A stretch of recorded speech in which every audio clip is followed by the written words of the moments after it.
pagi, salam sejahtera di dalam kasih Tuhan Yesus Kristus. Mari kita berdoa. Syukur kami naikkan bagi-Mu Tuhan, betapa anugerah-Mu dilimpahkan bagi kami. Penyertaan-Mu, pembelaan-Mu limpah bagi kami. Dan pagi hari ini kami nikmati hari yang baru, kekuatan, kesehatan, semua datang daripada-Mu Tuhan. Kau perkenankan kami untuk tinggal hidup di dalam kehendak-Mu, dan rencana-Mu dinyatakan atas hidup kami. Kami mempersiapkan diri untuk kembali belajar dan merenungkan firman-Mu. Bukakan mata hati rohani kami, untuk kami dapat menikmati firman-Mu. Di dalam nama Tuhan Yesus. Amin.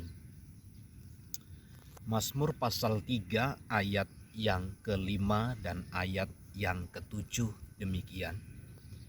Aku membaringkan diri lalu tidur. Aku bangun sebab Tuhan menopang aku. Aku tidak takut kepada puluhan ribu orang yang siap mengepung aku.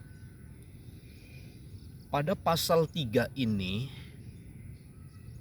Daud ada di dalam tekanan hidup yang berat. Kecenderungan orang yang berada dalam tekanan hidup yang berat biasanya sulit untuk membaringkan diri lalu tertidur. Usaha-usaha yang dilakukan untuk membaringkan diri dan tertidur, biasa orang memakai obat-obatan. Tetapi saya mau katakan begini, untuk berbaring lalu tidur butuh sebuah ketenangan.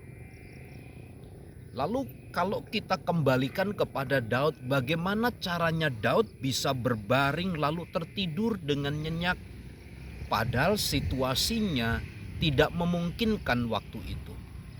Sedang ada dalam tekanan, sedang ada dalam himpitan. Bagaimana Daud bisa melakukan hal itu?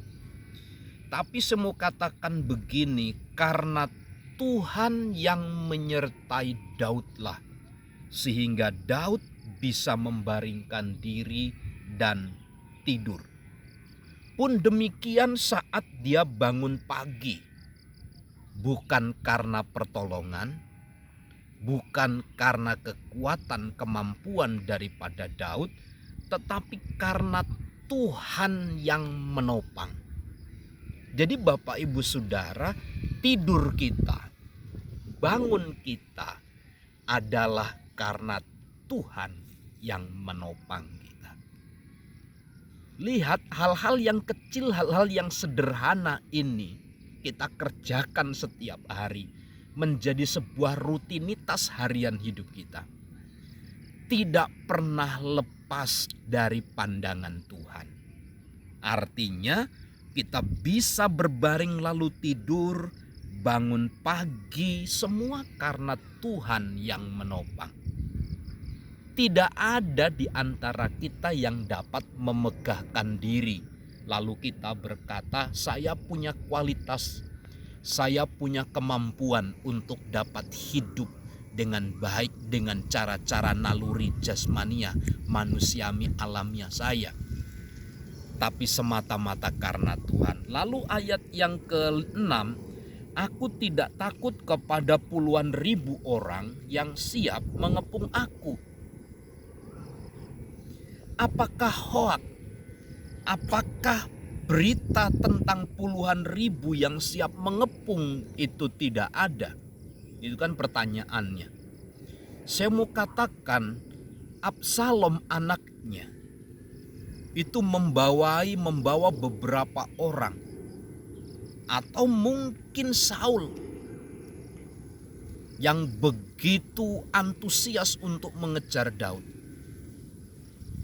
Artinya memang banyak orang, puluhan ribu siap mengepung Daud. Tapi ada satu statement yang hebat. Dia tidak takut kepada puluhan ribu orang yang siap mengepung aku. Kenapa? Karena ada Tuhan yang menyertainya. Dia tidak takut bukan berarti tidak ada sesuatu yang ditakutkan, tetapi ada Tuhan yang menyertai. Pagi hari ini jangan takut, percayalah Tuhan yang menopang dan beserta dengan kita itu yang menguatkan dan meneguhkan kita. Selamat pagi, selamat beraktivitas, Tuhan Yesus memberkati. Salam.